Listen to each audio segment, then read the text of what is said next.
Mr. Williams says his fiancée has no respect for him, and their cultural differences may end their relationship. Today on Divorce Court. Mr. Williams and Ms. Daramola, I'm glad to have you here in Divorce Court, and I'm glad that you all are all joining me today. Thank you, everyone, for being here. Let's hear today's case. Mr. Williams, Ms. Daramola, you are together for 4 years, as I understand it, sir. You've been engaged for the last 3 years. You already have 2 children together, a little girl who is 2 and another little girl who is 2 months. Am I correct, Mr. Williams? Yes, ma'am. Mr. Williams, what brings us to divorce court today? We are here because I want Faith to start taking accountability for her actions, show me a little more respect. This moment hits hard. When someone says, "I just want respect," it often means they've been holding in years of silent frustration. You can hear it in his voice, not anger, but emotional exhaustion. That kind of tone doesn't come from just one fight. It comes from being unheard over and over again. Am I correct? Yes, ma'am. All right, Mr. Williams, take me back a little bit, where we started and how we got here.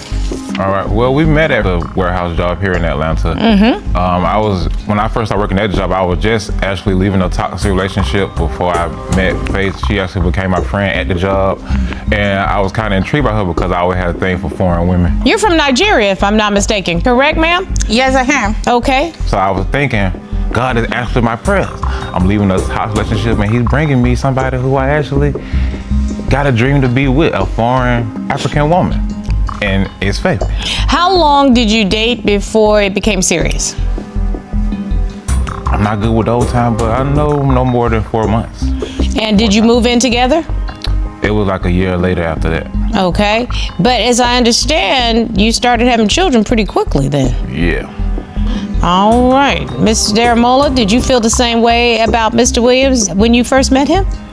Yes, I did. We were friends, like I said, for a few months. Then we knew we wanted to go in a relationship with each other. So we started our relationship, like dating each other. Then at the long run, after about a year plus, he moved in because I was staying with my brother. Then we had a house together, and he moved. You can feel how fast life moved for them. From co-workers to lovers to parents in what felt like a blink. But the speed of that transition didn't give their relationship a real foundation.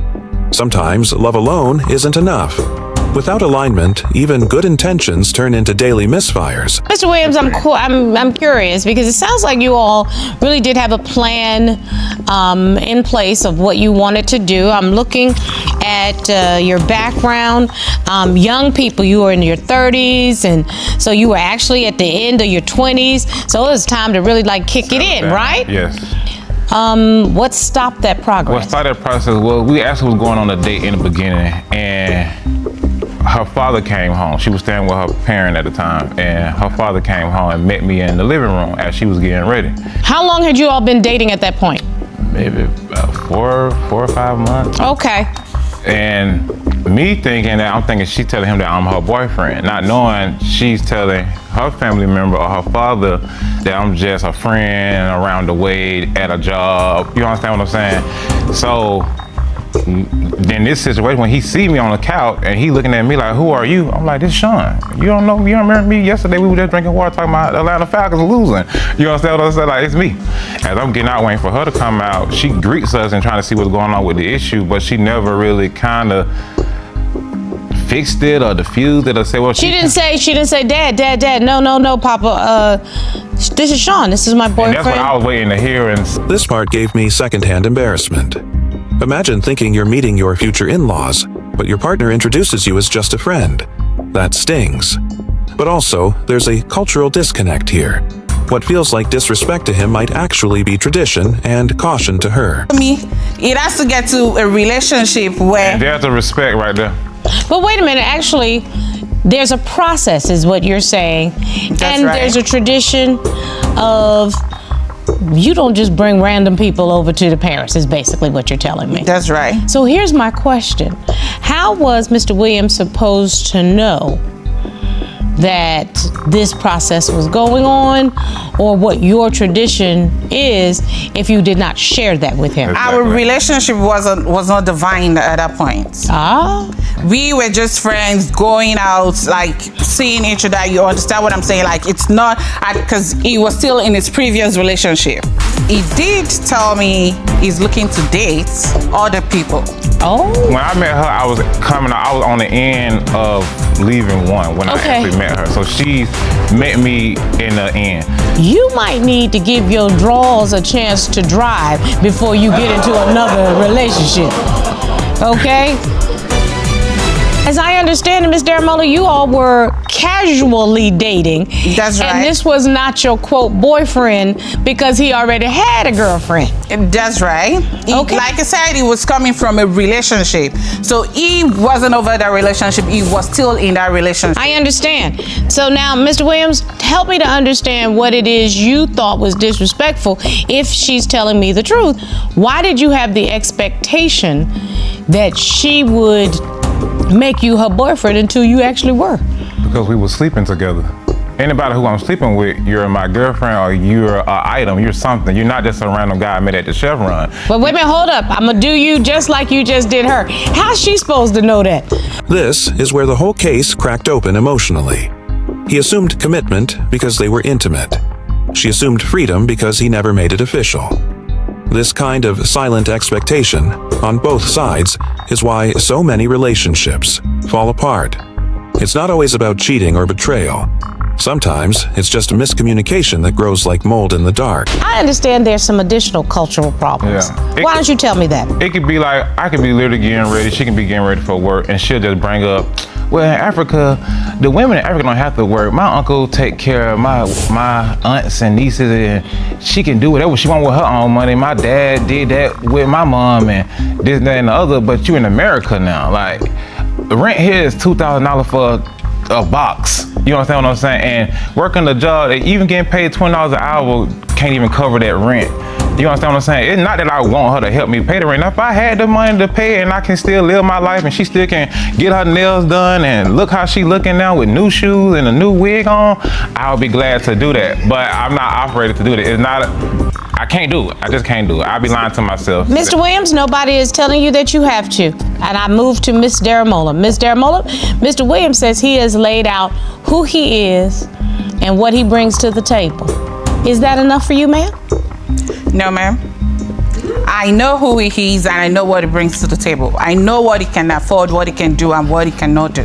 I just want my man to be appreciative of having someone by his side that understands that. While you are standing with him, standing beside him, and being his partner, are you also throwing in his face, well, what I'm used to is X, Y, and Z? No. Never. Mr. Williams seems to indicate that that is the way you make him feel, and those are the words that you have used. Am I correct, Mr. Williams? Yeah, it only had to sometimes be words. You know, now we're in the age of social media. Everything is text, post, Instagram. It was a post that she made or reposted on social media that kind of brought us really here. Y'all can even pull the document. I sent the receipt in that. The impact of one Instagram post. That's all it took to unravel years of connection. And while people brush it off saying it's just social media, the truth is, when you post your relationship problems online, it's like handing strangers the pen to write your love story. And guess what? They don't care about your happy ending. Start worrying about what other people feel about you and your relationship. That's the moment the relationship is done. Yeah. Do you understand what I'm saying? And I mean that from the heart. The moment you start taking miscellaneous people and their decisions about your relationship, they start defining you. Right. You need to define your own relationship.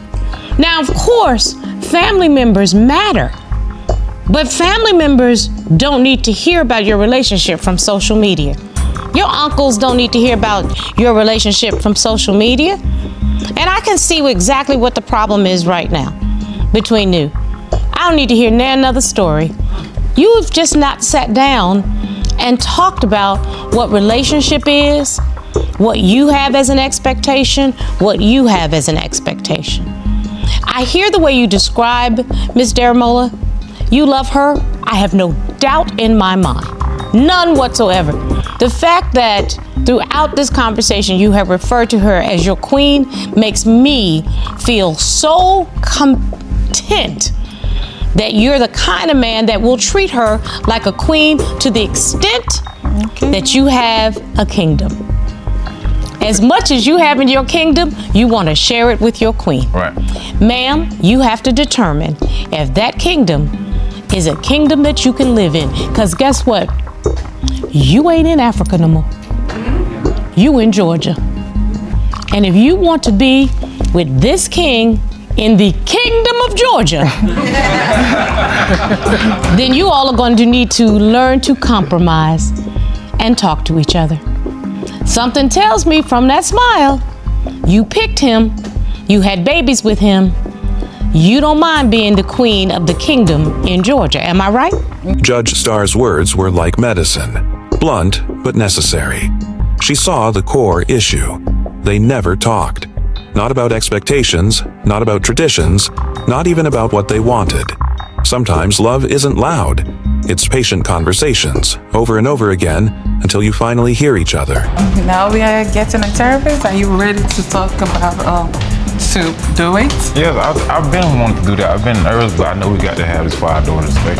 So I'm willing to do anything that's going to make the relationship work for us and for our daughters. For real? Yeah. Tired of being on the fence. We just need to know what we're doing. And just compromise with one another. That's right. This part gave me hope. Despite everything, they want to try for their daughters. That's powerful. Not everyone makes it work, but when two people are finally ready to sit down, be vulnerable, and listen, real healing can begin. And maybe, just maybe, that kingdom in Georgia might have a chance.